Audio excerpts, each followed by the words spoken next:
Hiya guys, this is Chris from Nutribox and this is the first of the live cook-at-home videos with the Portland project. Today we had a delivery off Nutribox, so let's see what's in the bag.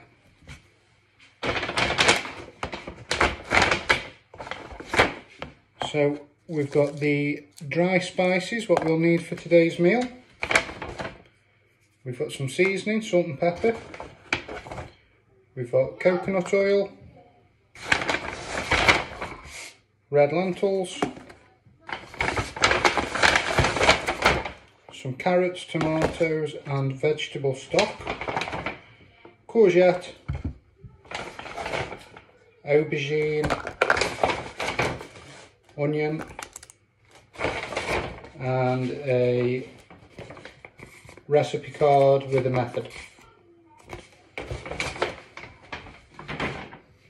So this video is aimed at just being a bit of a trial to see if we can all follow the instructions set to make this meal, which is a vegetable dal. It's based on serving 4 people, so it's for a family of 4. Any of the ingredients for the people who are going to be taking part in the project can be adjusted to suit. So if it was a case that someone was just living on their own, we would bag it up so it was just 1 portion worth, or they could still get 2 maybe and save some for the next day. And obviously if it's a family of 5, we'll up the recipe to suit them people.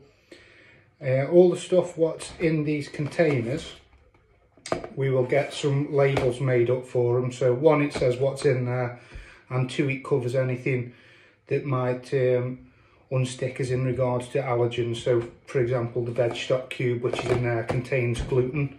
If we don't make people aware that there is gluten in it and somebody has a gluten intolerance or an allergic reaction to anything that might have nuts in it, then it leaves us sort of out to dry. Okie dokie.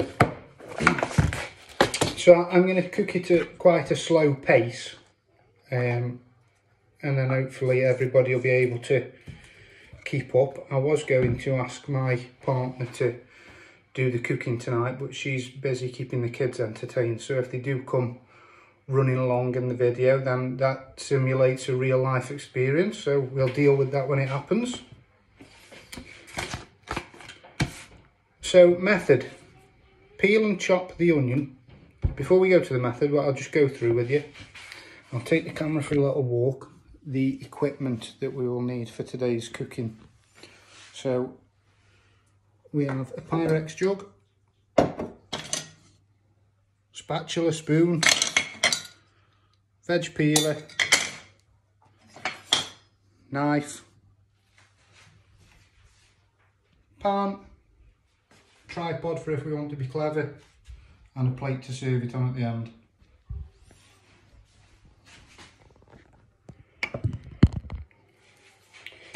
So method number 1, peel and chop the onion. So peel the onion, pull the excess skin off it,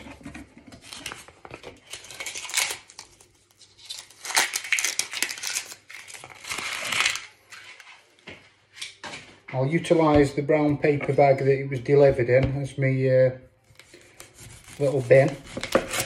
Top and tail the onion, keeping your fingers tucked in so they're nice running down your fingers. You don't get chopping through your fingers. If it is that you're getting the children involved, you can use a method called the claw. Maybe I would recommend a smaller knife as well. So the claw is put your hand over the top so it's like that, and then the knife can go through there so there's no risk of them cutting themselves. Straight down there. Take off the first layer.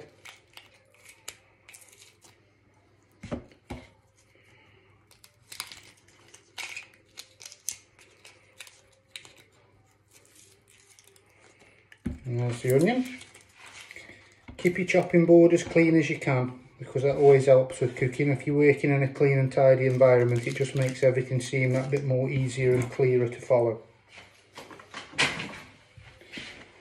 So then it said chop the onion.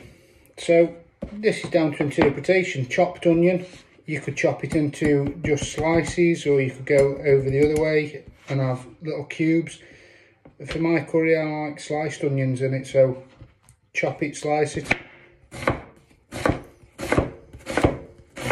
Keeping the fingers tucked in, roll the knife, nice thin slices of onion. And when that gets cooking, that's going to sort of melt into the curry and give it a little bit of texture. That's the onion chopped. Slide inside. We'll try and keep everything in nice little neat piles. Garlic chilli is in a pot that's already weighed out for us, so that'll just be a case of adding that. Next one is the aubergine. So again, just as close to the edge as you can. Take the top and tail off. Aubergine we'll do in little dices. So while it's standing up nice and flat, it's not going to rock away anywhere and risk you cutting yourself. Cut them into sort of 1 centimetre cubes. And then again, when it's just teetering like that, use the claw method. It just keeps it nice and steady.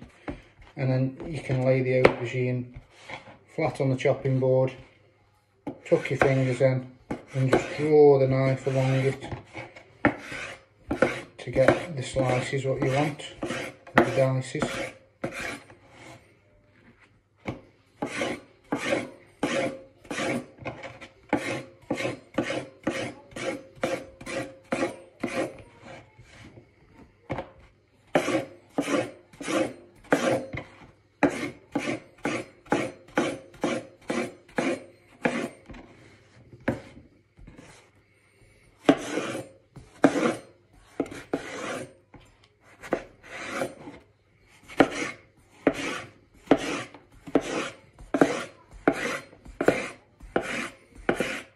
Important as well, if you're chopping with a sharp knife, don't sort of try and get ahead of yourself. Take your time with it, because if you cut yourself, it'll just put a bit of a dampener on the whole experience. So there's the aubergine. Courgette, same as the aubergine, top and tail, but because the courgette is a little bit ski whiff, it's got more chance of teetering over there. So what I find best with a courgette is just hold it down with a bit of pressure off your left hand, take the side of it off, and now you've got a nice flat surface to sit him on like that. That bit will chop up.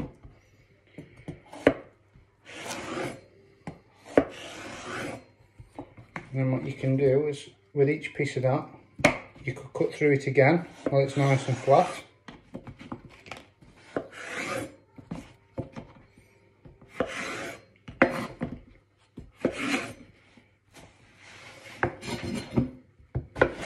And then chop that into nice cubes.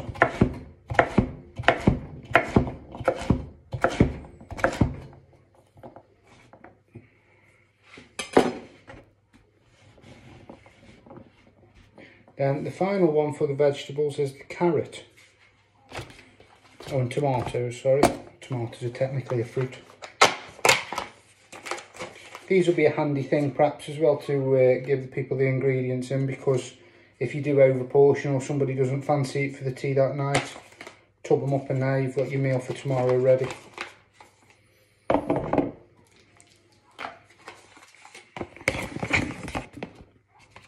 just put that to the side.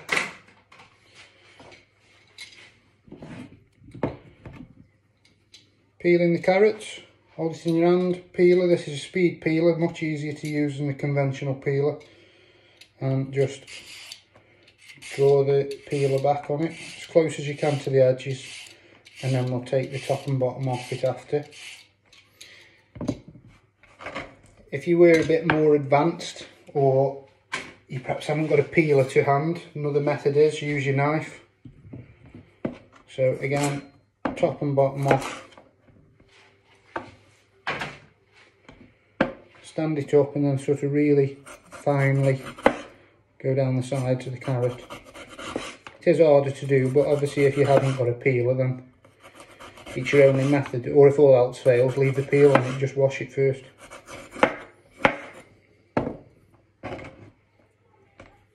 Where there's a will, there's a way.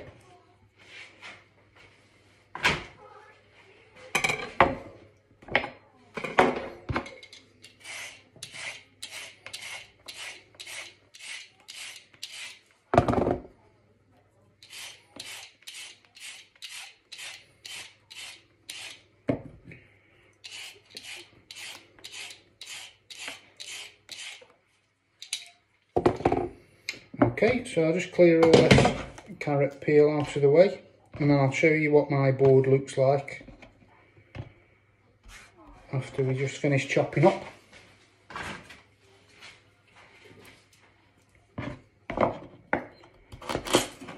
Top and bottom gone.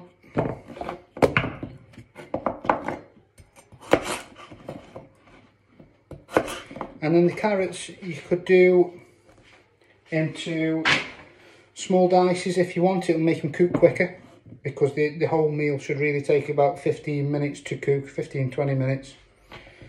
So cut them straight in half, and then half again on that.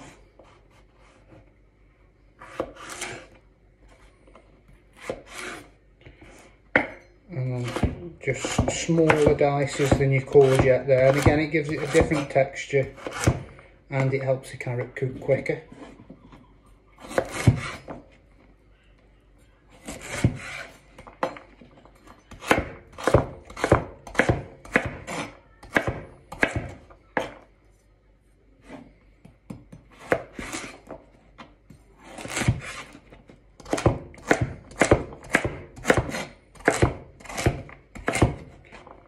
So again, take your time with it. I'll give everyone a chance to catch up. There might be some of you already ahead of me. So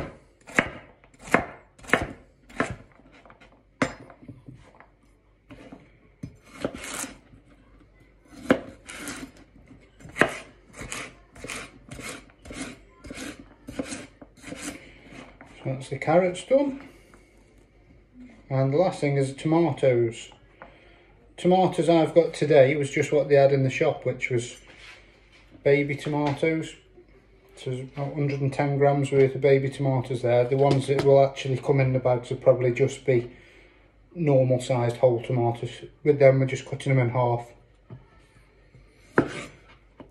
So you know, with the video, obviously if it was a case that you were watching the pre-recorded video, you could read through it a couple of times, get the method straight in your head, come to terms with everything that needs prepping, and if there was a few of you in the house, you could get the kids to do the tomatoes, someone else to peel the veg, so everyone's involved in it.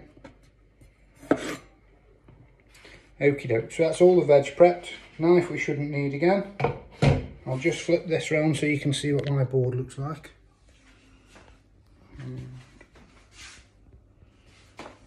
So nice little neat piles, and then it makes it easier as well when I'm following the recipe to put everything in the right order, what it's telling me. With this, the important thing to remember is the carrots to go in first, because they'll take the longest to cook. The rest of the stuff, if you did make a mistake and tip the aubergine in before the onions, it's not the end of the world, it'll still work perfectly well. So I'm going to try and put this onto the tripod. I'll just stand it so you can see what I'm doing. You can sort of see the pan now. I'll keep tipping it through the experience. Whatever pan you've got, it doesn't make a difference. You could use a saucepan, frying pan, wok. It'll still cook the same. So turn the gas on, quite low. Don't want the pan to get too hot. Pan on the stove and coconut oil. That's method one. So we'll just let that warm up. I'll keep my little recipe card with me. So peel and chop the onion we've done, garlic and chilli we've done, carrot, aubergine, courgette we've done, tomatoes.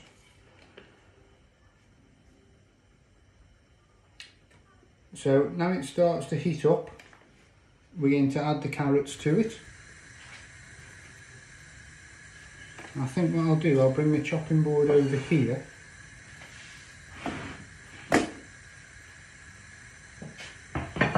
And then I'm in a nice close vicinity, so I haven't got to keep moving away.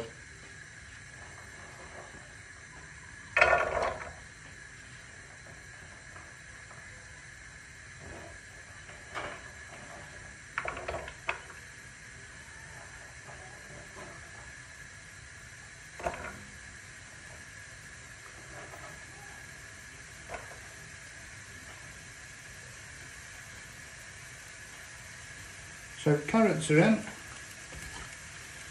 Whilst the carrots are just starting to warm through, I'm going to measure out the 500 millilitres of water that's required for this dish, and that water is going to be what gives the curry the sauce and helps to cook them lentils.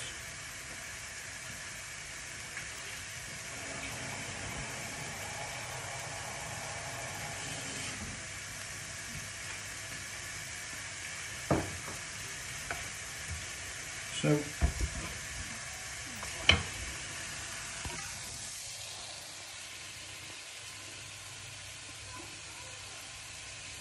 just turn this round so you can see. Unfortunately at the minute, for some reason, my phone has stopped letting me turn the screen around, which is good of it. Not sure why.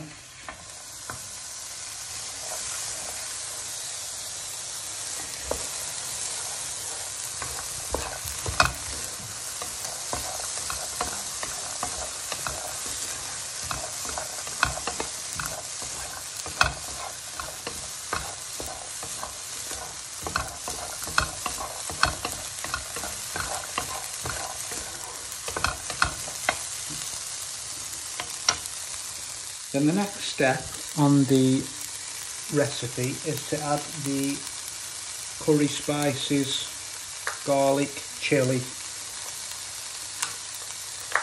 and mustard seeds, which are all in the pot.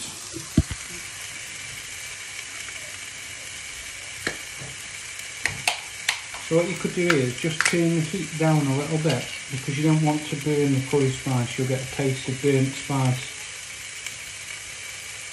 So sprinkle that in.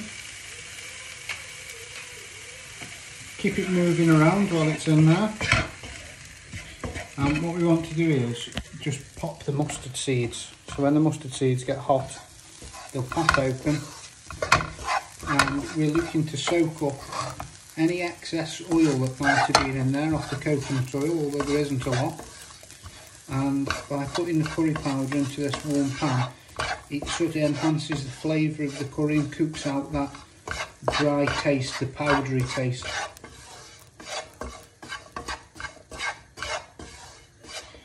And then what we'll do is just add a small amount of the water, what we've got measured out. And again, that will stop it from burning, and it will start to form a curry paste.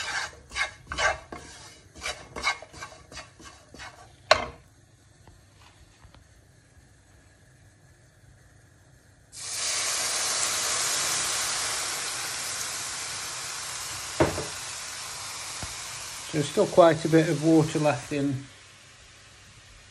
the jug. I'll stir that in.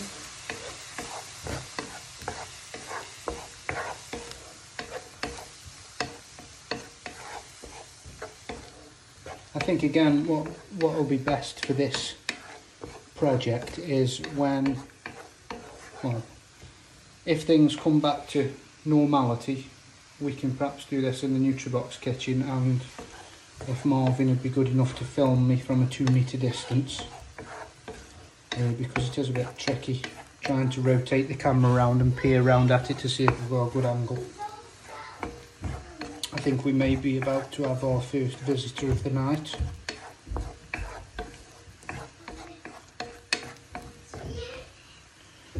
Somebody can smell something cooking. So now into that we add the onions and the tomatoes. Does it smell nice?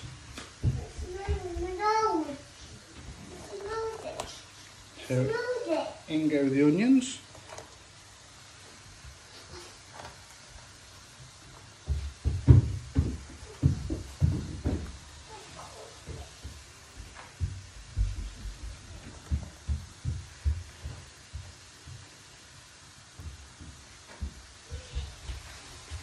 So onions and tomatoes in, give them a stir.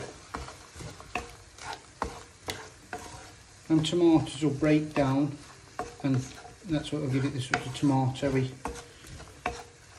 curry base. We're not using tomato puree in this one. It's quite a creamy curry, a dal, even though it's got no cream in it, and quite a thick curry. And you can see that water's disappeared now, so we can add a bit more water to it.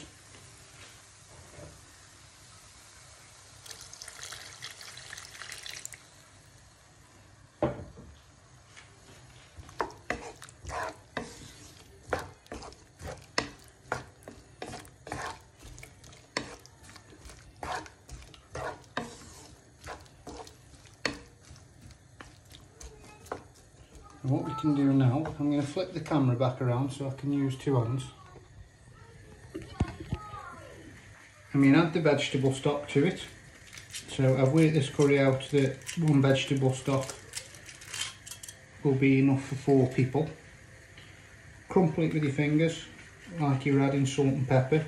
One, it gives it another taste of seasoning because we don't want to add too much salt and pepper into it. And 2, the stock cube thickens it up slightly when it's cooking. So stir the stock cube into it. We'll add the salt and pepper now, which again, I've weighed out to my taste liking. So you could just add a pinch of that if you wanted to, if you're really watching the amount of salt and pepper you're consuming. There's not a great deal of it there. But I like to season it now, and then that gets that flavour going all through the veg.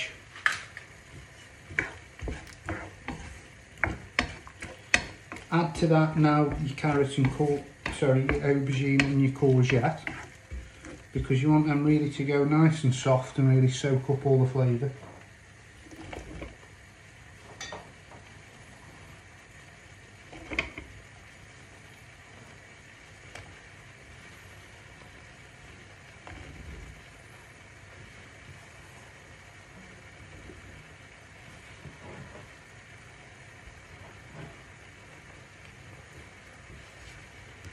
Stir it in.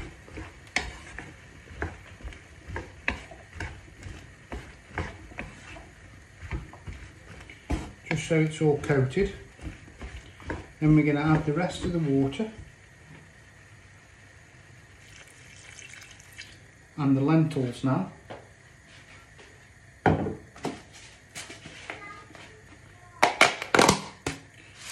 goes lentils.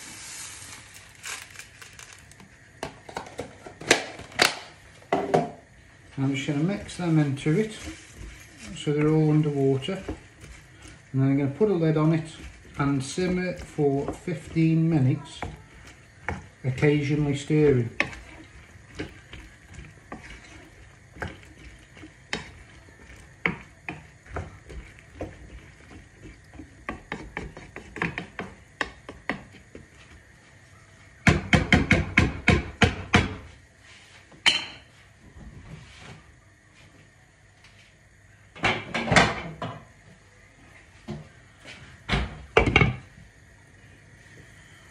Right, so that's what we've got at the minute. Curry in there, occasionally stir, stop it from burning. One of the important things to do as well, any kind of cooking you do, is always be in control of the heat. So if you stir it and you notice it is sticking a little bit, turn the heat down. If you get into a real panic and you're thinking, oh my god, it's burning, pull it off. Simple as that. And just reset yourself, start again. It shouldn't be a taxing activity, it should be an enjoyable activity. So I'll get rid of my chopping board. At this point now, I might attempt to use my non-existent video editing skills and sort of fast forward a little bit here now, so it cuts out the 15 minutes of cooking. So I'll end this video here, so I haven't got to just find something safe for 15 minutes. We're already on 25 minutes. And then I'll try and record another video when it comes closer to being done and edit the two of them together.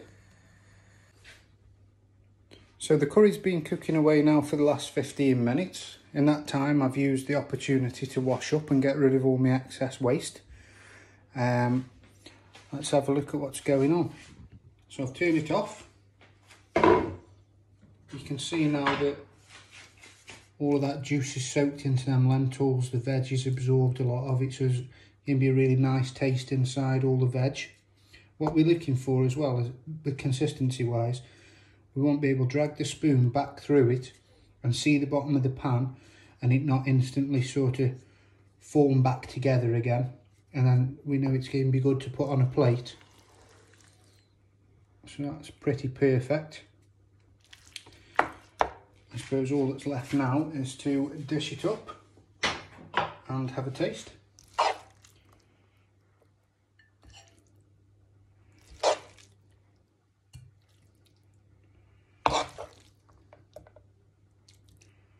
I would say that looks like a good healthy portion.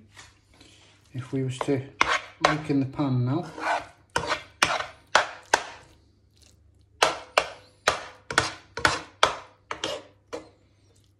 you could split that into another 3 portions worth. So the recipe worked, we've got 4 portions. The only thing left now is to taste it.